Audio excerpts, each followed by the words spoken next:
Good evening. In the last hour, the Prime Minister has confirmed the news the capital's theatres and clubs feared. The final stage of his roadmap out of the pandemic will be delayed. He said the current rules will stay in place for another 4 weeks, but they'll look at the data again in 2 weeks' time to see if it could be lifted earlier than that. The government says it's all about giving more time for the vaccination programme in the battle against the Delta variant of coronavirus. Our political correspondent Simon Harris has the latest. It's the West End's newest gem, a famous old theatre brought back to life after a multi-million-pound facelift. But audiences face another wait before the curtain goes up. The Trafalgar Theatre in Whitehall is due to host a revival of the musical Jersey Boys. For the husband and wife impresarios, today's announcement from the government was a blow. It's devastating. It's so depressing, having spent all of our money getting the beautiful theatre ready, having got 3 shows, we've got 3 big shows, all ready to go. People have worked hard to, whether it were learn their songs or make the great costume or whatever it might be. What happens to that? Does that just go into limbo? The delay to the final unlocking was confirmed by the Prime Minister. But now is the time to ease off the accelerator.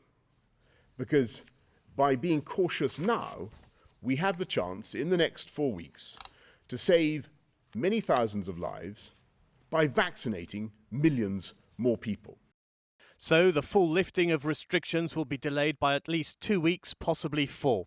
That means social distancing and mask wearing will stay after June the 21st. There are some exceptions. The number of guests allowed at weddings and wakes will increase to more than 30. But there was more disappointment for nightclub owners. Their doors remain shut. In Tobacco Dock, the nightclub E1 has been closed since the start of the first lockdown. Next week's reopening is now cancelled. Practically, it means that 60 people who are going to work every Friday and Saturday will not get that work now. And they tend to be young people, tend to be people on nearer a minimum wage. So it has quite a devastating effect for them and indeed everybody that's around them that's dependent on them for income.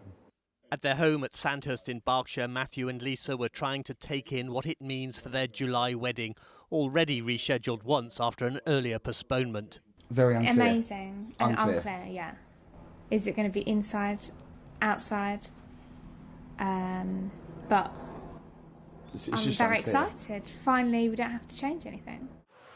And for London's bars, restaurants, nightclubs and theatres, there are yet more weeks of uncertainty. Simon Harris, ITV News, Whitehall.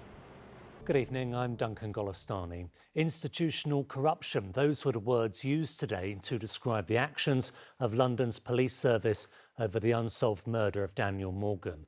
The father of 2, who was a private investigator, was attacked with an axe in a south-east London pub car park more than 3 decades ago. His killer has never been found.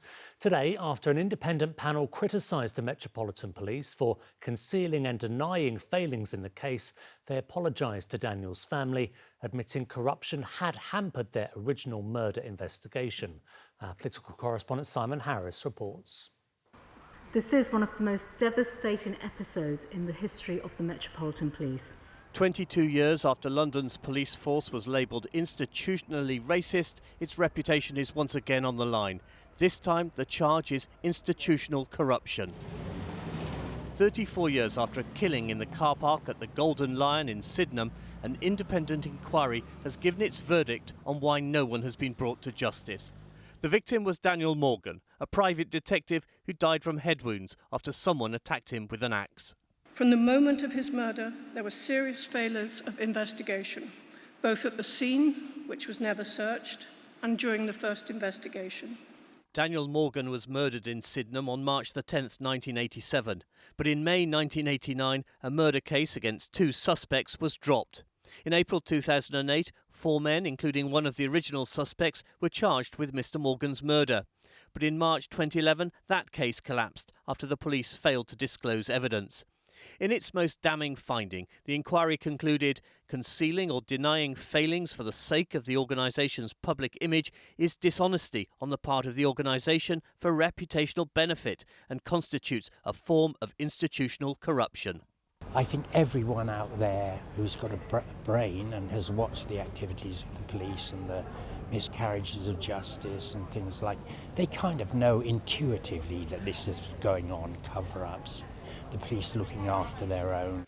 And the Home Secretary didn't pull her punches. Police corruption is a betrayal of everything policing stands for in this country. It erodes public confidence in our entire criminal justice system.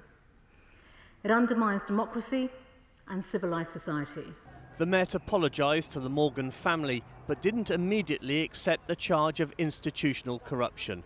It's a phrase that has been coined by this report, so we need to understand what it means by that.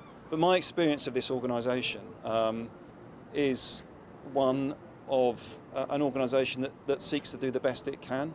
3 decades after Daniel Morgan's murder, the inquiry panel said some witnesses were still too scared to give evidence for fear of reprisal. Simon Harris, ITV News. Voters head to the polls tomorrow in the Chesham and Amersham by-election following the death of Dame Cheryl Gillen, who held the seat for the Conservatives there for nearly 30 years. Well, the leader of the Liberal Democrats, Ed Davey, thinks his party is neck and neck in the polls with the Tories. Our political correspondent Simon Harris reports. Sitting at the end of the Metropolitan line, it's always been an ultra-safe Conservative seat. But are the voters of Chesham and Amersham about to deliver an election upset? The Liberal Democrat leader believes his party is neck and neck with the Tories. I accept that if Liberal Democrats were to win here, it would be an amazing story. It would be one of the most historic by-election victories ever. But because we've been campaigning here, I've talked to hundreds of local people, there is this sense that we might well do it. It is really too close to call. Dame Cheryl Gillen was the MP for Chesham and Amersham for almost 30 years until her death in April. At the last election, she had a whopping 16,000 plus majority. I'm fighting this seat as if it's the most marginal in the land. So I'm just focused on swimming as fast and as far in my own lane as I can, taking absolutely nothing for granted.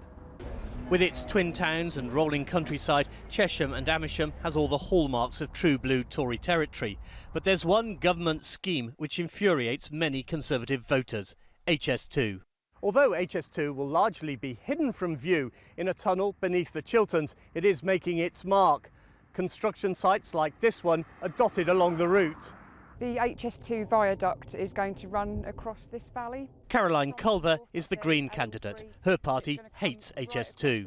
People need to vote with their heart in this election. We are the only party against HS2. The Tories, Liberal Democrats and Labour voted for this to happen. They voted for this wood to be cut down. They voted for people's land to be taken away without compensation. Where do you stand on HS2?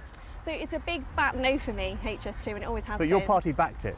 It did, but you know, it's a political party, not a cult. I'm not obliged to follow Lib Dem policy on absolutely everything. I think we have to look realistically now at the development. It's been legislated for, they've started digging up the tunnels now. I've been out to see the families affected by the development, and for me it's about providing that challenging voice for local residents. Personally, I didn't support HS2, but we are where we are, and it was supported by all 3 main political parties. Tomorrow, the voters of Chesham and Amersham will have their say.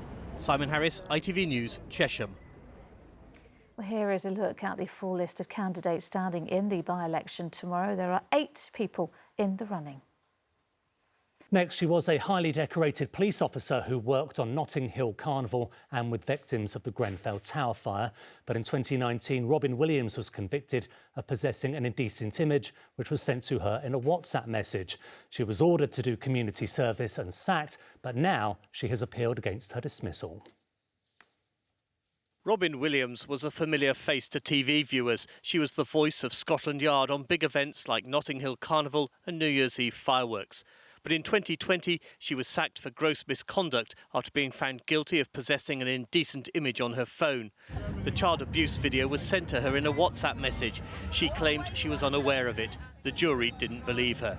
Now the highly decorated ex-superintendent has won an appeal against her dismissal. Former Met Chief Superintendent Dal Babu welcomed the decision, saying what happened to Williams should serve as a warning. I'm a big Arsenal fan, so I'm in a few WhatsApp groups, and after this event I just sort of made sure that I was much more careful about which groups I was in. I left quite a few groups, and I think a lot of people are doing that because they're surprised at how vulnerable they are in the eyes of the law if an image comes up. In a statement, Robin Williams said she was delighted to be able to return to the work I love, serving our communities within London. But it was not immediately clear when or if she would be reinstated. As far as the Met is concerned, Williams is a convicted offender. Senior officers said they were waiting to see the full judgment from the Police Appeals Tribunal. We're waiting the outcome of the hearing. Once we've got that report, we will obviously digest that and make plans accordingly. The Appeals Tribunal said Williams' dismissal was unfair and should be replaced by a final written warning. The full judgment, awaited by the Met, is expected next week. Simon Harris, ITV News.